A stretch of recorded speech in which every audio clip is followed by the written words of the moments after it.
Such an inclusive group. For the DEI, I is supposed to mean inclusion.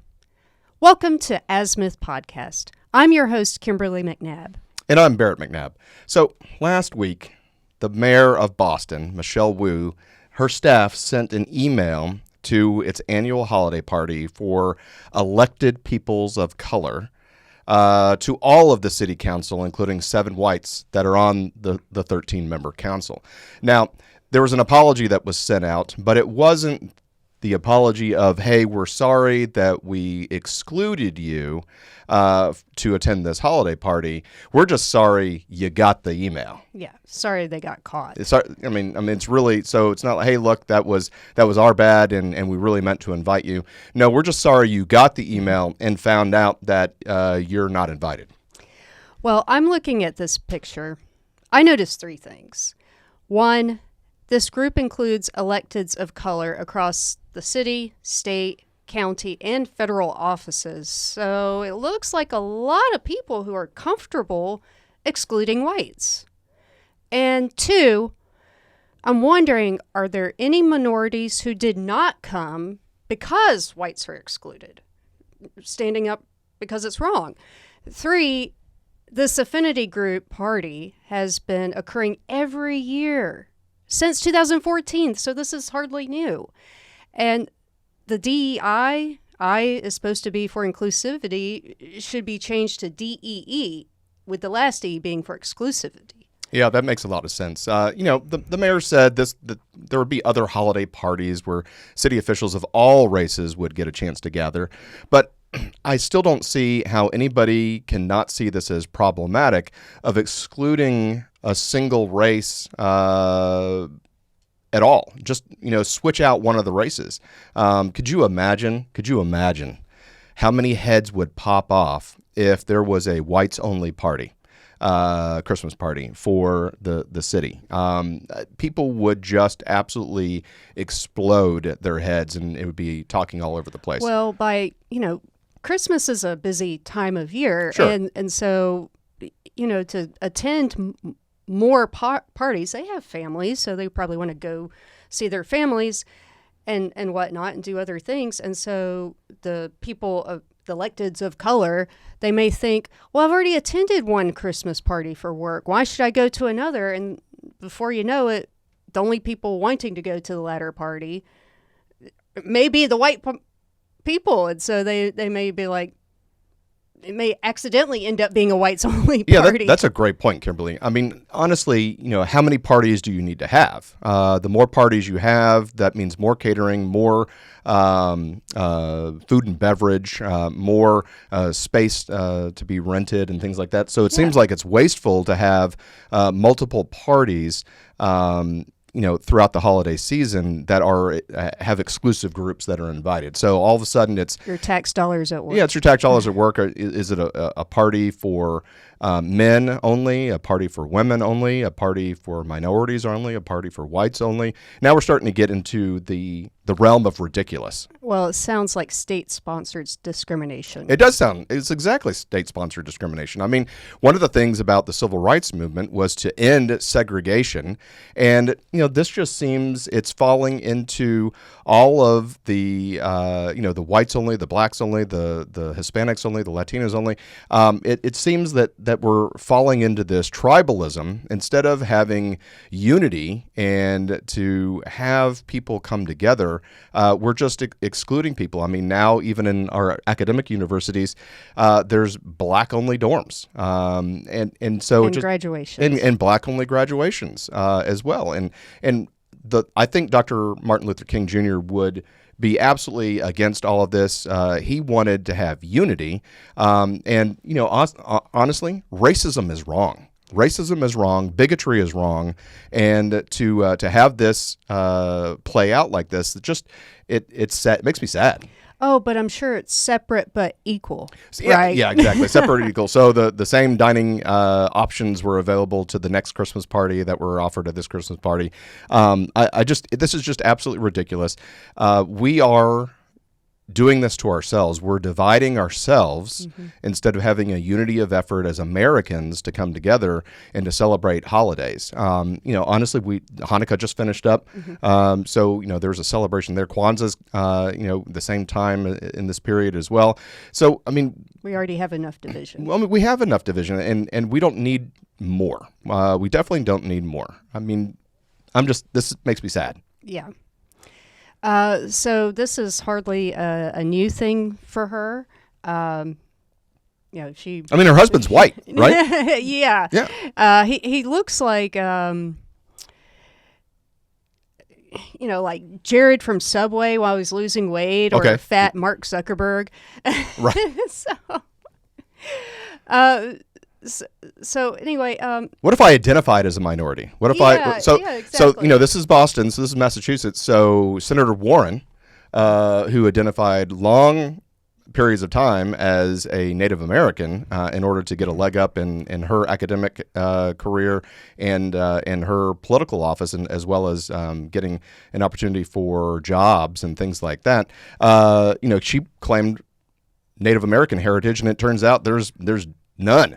Well, I think the white people should have shown up and said, I identify as a minority. Sure. But, how would they even prove it? Are you throwing up a Sherwin-Williams template and say, okay, I'm on this shade right here? Or is it like Nuremberg Law's Michelin test where they said, okay, if you have one grandparent of this or that, then you are this. And that's how they tested Jews. Was this, honestly, could you self-identify, or do you have to provide a blood sample or anything like this? The reason we're talking about this is because it's ridiculous. Yeah. And that's why we're bringing it to you. And that's why, we're looking at all the angles and kind of poking fun, but you should be angry and you should be sad that this is happening. Well, you shouldn't be too surprised with it coming from Michelle Wu. She did go to Hamas University, other people call it Harvard University, and she has a history of speaking out against white people. She spoke of firefighters' unions and snow in the same sentence, saying, I'm getting used to dealing with problems that are expensive, disruptive, and white. Yeah, that's not problematic at all to say, hey, not only is the snow disruptive and expensive, but the firefighters' union is disruptive, expensive, and oh so white. So, people are going to save you out of a burning building. So might want to tone that down.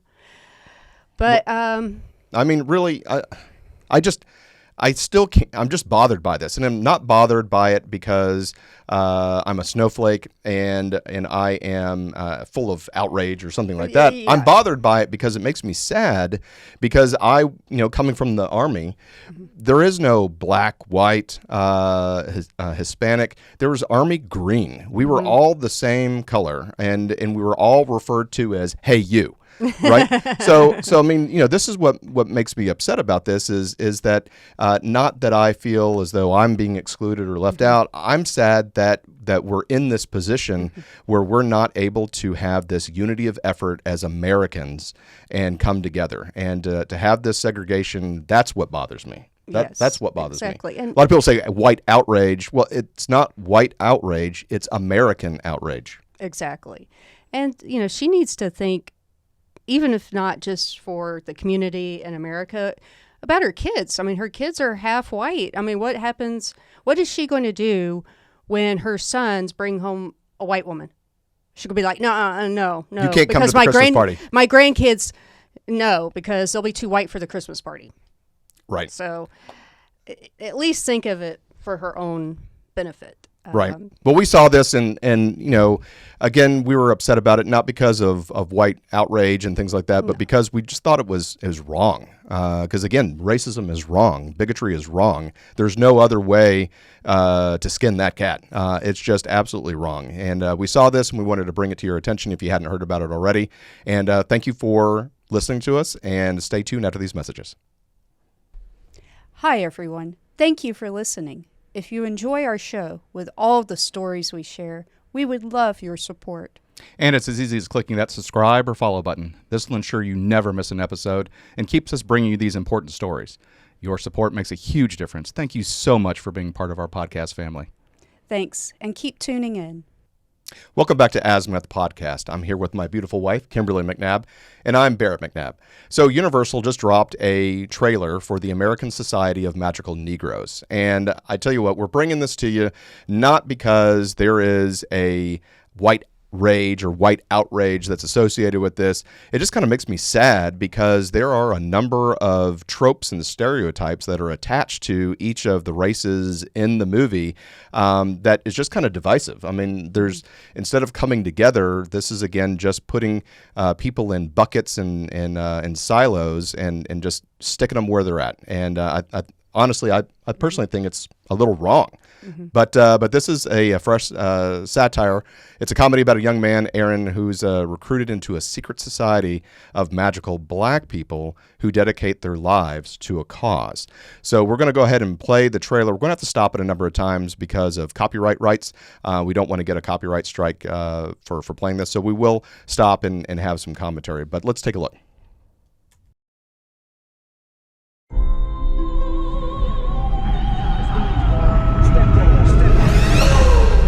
I know you can feel their discomfort, Aaron. Watching you walk through a room full of white people was the most painful thing I've ever seen. Excuse me. Sorry. I want to take you to a job interview. There's a recruiting class starting right now, and we got to get you in it. So, right off the bat, he's being observed by this society, and it's like, hey, look, we're seeing how uncomfortable you are by walking through a room of white people. And obviously the kid, the actor, is supposed to be awkward and things like that. So he's not able to delineate a line to go through a room that he's continuously bumping into people. What's up with that? I don't know. The description is supposed to be a satirical comedy, so Right. I'm not seeing the humor so far, but we're only a couple seconds in. So Right, yeah. Welcome to the American Society of Magical Negros. I don't really understand. It's easier to say. What's the most dangerous animal on the planet? Shark. White people. All right, so already we're we're starting to divide ourselves here, and we're saying, hey, look, the most dangerous thing to us is white people. This just it's ridiculous. yeah, more dangerous than a shark. And honestly, if I had to say the most dangerous people on Earth, it would be bored teenagers. Well, yeah, So, yeah, exactly. It doesn't matter what race they are. Exactly. So, already we're starting to set ourselves up for failure. This is kind of like this weird Harry Potter-esque vibe going on with magic and things like that. Anyway, let's keep going. When they feel uncomfortable. White people feeling uncomfortable precedes a lot of bad stuff for us. That's why we fight white discomfort. All right, so they're fighting white discomfort. And if you look at this little meter that magically appeared when he blinked his eyes twice, kind of reminds me of Bewitched when the main witch, made her nose go ding ding ding, to cast her spells and stuff like that. Well, so this guy's double tap on a blink. But if you look at the meter, it's white tears. It's white tears that are coming up. Well, I mean, it's the middle of the day on the street, and they're, two well-dressed black Sure. men. So it's like, who cares? Right. And so because of that, the police officer is another trope that is obviously he's looking, and you're going to see him start to place his hand Every day. Because the happier they are, the safer we are. The name needs a little updating, maybe like magical black people, or I guess that doesn't have the same ring. You ready? Oh, wow. Your first client is a Jason Munn. His morale is far too low. Hey. Hey. Darn it. I was hoping there was a station right next to him. Oh, is this one spoken for? No? So, not only do we have these stovepiping of racial stereotypes, but we're having product placement, that's out there as well. I mean, that's a standard movie there. But yeah, so he's been assigned. Yeah, Someone. that makes me think of slavery, and then the description, said the ultimate cause of making white people's lives easier. That also makes me think of slavery, like that. Yeah, that's because the the purpose servitude. was to make where the white people wouldn't have to be out in the fields or milking cows or anything or picking cotton, and then the title magical black people is like, what if we were to flip the script and say magical white people? Right. Because then people would say, oh, it's the Grand Wizard of the KKK. Yeah, I mean, clearly I don't see how this movie can win. But let's keep going. Let's keep going. Yeah, it's actually fun and weirdly relaxing. It's like being a secret agent with none of the danger. Hey, I'm Lizzie. Nice to meet you. Nice to meet you. She's great. Yeah, she's cool. You kidding? Come on, man. She's smart and funny. I know what you were doing going on about her. You're trying to set us up. No, that's not what I was doing. You cannot have a relationship with Lizzie now. Because if you don't put Jason first, everyone's magic will fail. Okay, again, things that are problematic. This is the common theme. The magical society his purpose is to help out white people, to make them not feel uncomfortable, to help them be successful, and at the expense of himself as well. Well, also, like, what if we were to flip the script? Flipping the script, sure. Have white people running around for the sole purpose of making black people's lives easier. I mean, I'm sorry, but no one feels good by being pitied. Yeah, exactly. And it's not empowering. So just, I don't know. I think it's a little insulting. And then also, I grew up around a bunch of boys. And how often do dudes expect other dudes to set them up? Like, that's usually not a guy thing. It's like, I see a cute girl and I think positively of her and I'm single. No, I think you should go out with her. Right. Usually doesn't happen. It's like, no, dude, I want her for myself. Yeah, I want to date her. I agree. So it's I agree. ignoring the dude mentality already. Yeah, I agree. Especially if obviously we see that there's some level of attraction between the main character and the person that's being helped out, the white guy that's being helped out.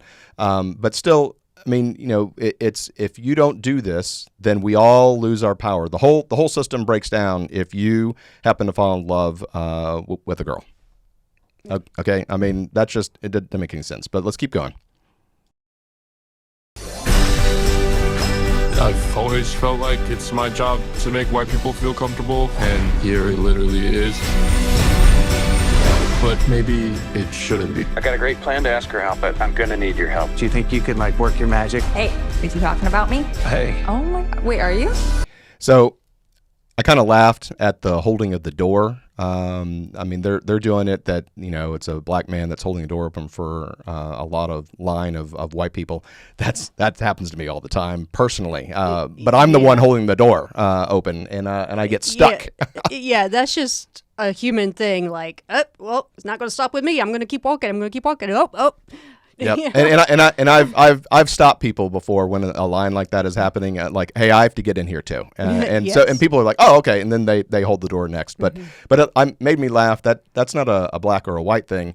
That's just a polite thing, and sometimes you get stuck. And human nature to abuse the kindness. Yeah, absolutely. That's human nature. But obviously we're seeing that the friction between the person who's supposed to be the client and the person that's the person that's doing the magical servitude thing going on, we can see that there's this tension. Let's keep going. But I traveled a long way. Someone defied the society. Who was it? You didn't let her go like I told you. If you interfere with her or your client, you could have your memory erased. Okay, so I misspoke. Client. It's the person's the client. It's a magical client. So I mean, something to bring up as well. The woman's white. So I mean, it's the well, she's not white like I'm white. Well, she's Caucasian. She's Caucasian. So the the whole dichotomy going on here. It's wrong. It's this. It's that. This movie is problematic. And again, it's not because of some false white outrage. It's problematic because, again, it's stovepiping people. You won't even remember she existed. Even though we might never see each other again, I need you to know that what we had was real. I'm curious to see how you gonna make it out of all this.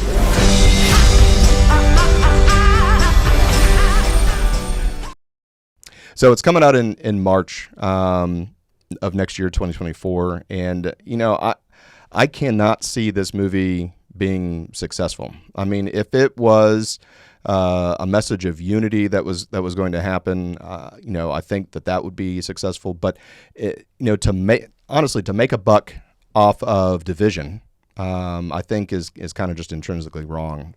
Well, for our listening audience, the actor is played by, I believe his name is Justin Smith. Okay. He's 28 years old.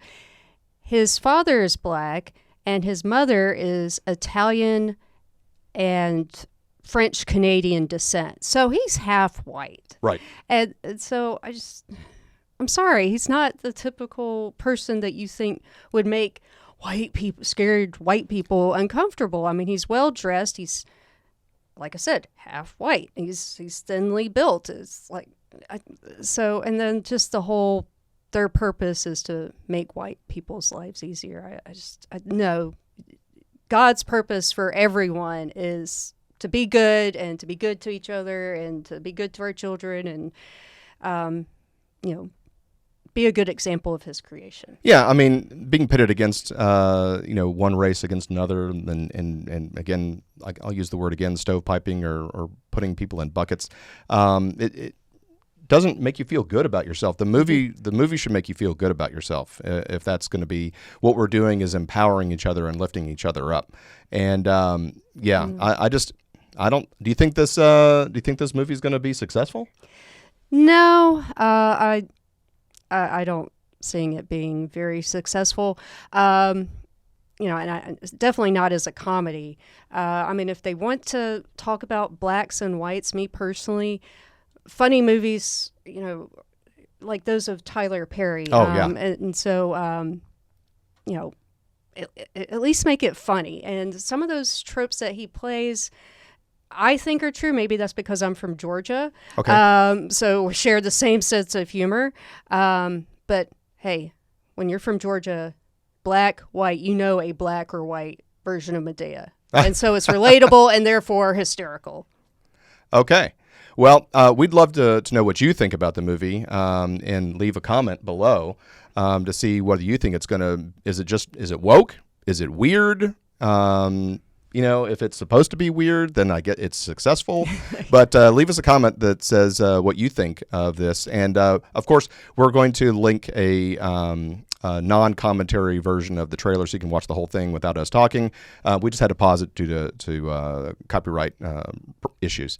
So anyway, thank you so much for watching this episode of Azimuth Podcast. Please stay tuned after this messages. Hi, everyone. Thank you for listening. If you enjoy our show with all the stories we share, we would love your support. And it's as easy as clicking that subscribe or follow button. This will ensure you never miss an episode and keeps us bringing you these important stories. Your support makes a huge difference. Thank you so much for being part of our podcast family. Thanks, and keep tuning in.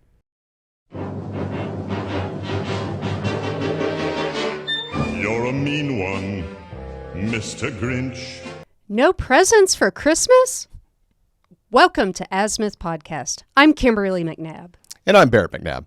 The Daily Mail UK has an article stating that a woman in the UK is not giving her daughters, who are 3 and 6, or her husband, Christmas presents this year, and is not allowing aunts or grannies to give them presents either. Well, her quote is, "The earth is on fire, and we're increasingly aware of the global impact on our purchases." Okay. Well, of course, naturally, the aunt got upset, stating, "You want to strip the joy out of Christmas. Why should she have to?" And, and that kind of makes sense. I mean, good for you if you want to be vegan. Don't feed the rest of us vegan food or, anything like that. You want to be a a gym rat, good for you, but don't make the rest of us do it, and don't make the rest of us hear about it. So I don't bring up running unless I'm pretty sure people want to hear about it. Yeah, I think one of the things that she was saying was that the toys that the kids had gotten in the past didn't get a lot of use, and therefore, why get new toys? And it's the same all over. I mean, honestly, we always laughed before we had kids, but then when we had kids and they were young, the kids play with the box more than the toys, and we laughed about that we'll earlier. Just go to U-Haul and get some boxes and save ourselves $100 per toy or something. Exactly. To do it, so I just the article started out with her talking to her husband and said, I'm not getting you a Christmas gift this year, and the husband was all excited about that because he saw with reciprocity he wasn't going to have to get her a Christmas present. But then that's when she dropped the the other foot and said, well, we're not doing anything for the kids and nobody else can get anything for the kids either. And the husband kind of had an issue with it, honestly. Well, I mean, he came around, but yeah, he was like, wait, no Santa either.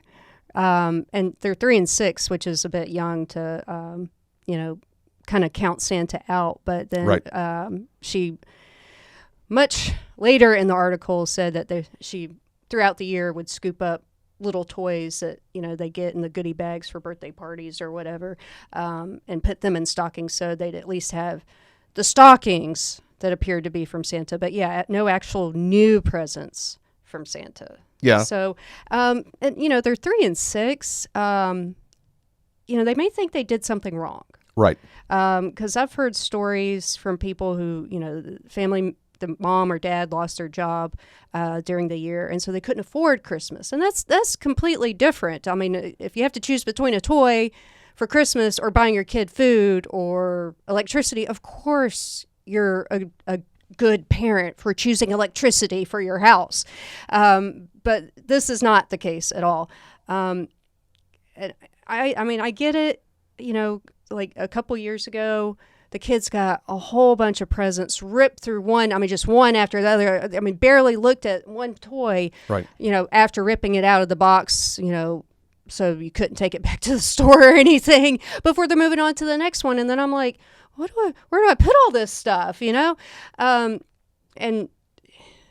she, so, I mean, I get that mentality, and her daughters asked for like a violin and new bikes, and she's renting them instead of buying them, so that when they outgrow them or get tired of them, she can give them back. I'm like, you know what? That's actually pretty smart. That makes sense. I'm going to take that away. The bike might be a good idea if they... Well, especially the musical instrument idea, because... they get tired of things so quickly. Well, I played the string bass in middle school against my will. I wanted to play the cello because of Stringfellow Hawk and Airwolf, the television show in the 80s. And so I wanted to do that, but I was always the tallest kid in the class. And they said, look, you have to play the string bass because you're the only one that can. And my parents, they rented it. I got a flute in 6th grade, and I was terrible, so I only played that one year. And my mom probably wishes that she had rented it because, I mean, what do you do with it afterwards? Because people don't want something you're spitting in. And I actually have seen this, and really this article kind of jogged my memory a little bit, but I have seen this in the past, maybe a few years ago, where there are companies that do allow you to rent toys. And so what you do is you rent the toy. In fact, we did that with the Rice. Yes, there was a PlayStation, for like little toddlers, and it has Rice and all these sensory toys. And so, you rent it for a week, and then you give it back, and then they sanitize it, and then give it to the next person. They give it to the next person. And they do the same thing with toys. So you can play with toys, and obviously, if you destroy the toy, then you're going to need to pay for it. But if you gently use it, kids play with the toys, and you give it back, and then they sanitize it and give it to the next family that wants to do it. And there are other options out there. If you're worried about the planet, I mean, clothes, you have Goodwill and consignment stores and all these places for secondhand things. I go to Once Upon a Child here in Houston, and I'll get some really cute outfits sometimes, and then I sell, the clothes that our kids have not managed to completely destroy. And they do sell some used toys there. Goodwill sells used toys. And, as far as packaging goes, we get some presents from relatives that come in these Amazon gift bags that are made out of cloth. And so we definitely reuse those. Yeah, and that we saves reuse us a those lot on wrapping paper. Well, yeah, it's not only does it save us a lot of money on wrapping paper, but then we're not, throwing that stuff in the landfills and things like that. So having a gift bag that can be recycled again and again, and same thing for the bows and things like that. We, we're not cheap, but it just that can add up really quickly. And I think that having the ability, to your point, Kimberly, earlier about the kids thinking that something's wrong.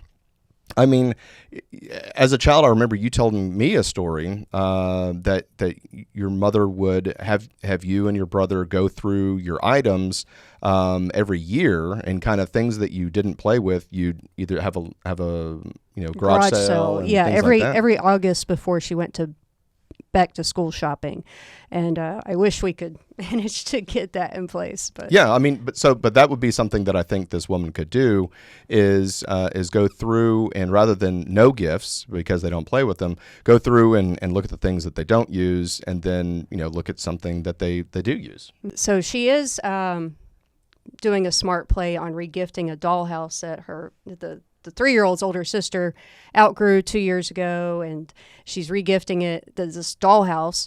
And so for the 3-year-old, it'll be new, and the 6-year-old has probably forgotten about it. So I think that's not a terrible idea. Yes, it may seem cheap, but it'll work as a good gift for the kid.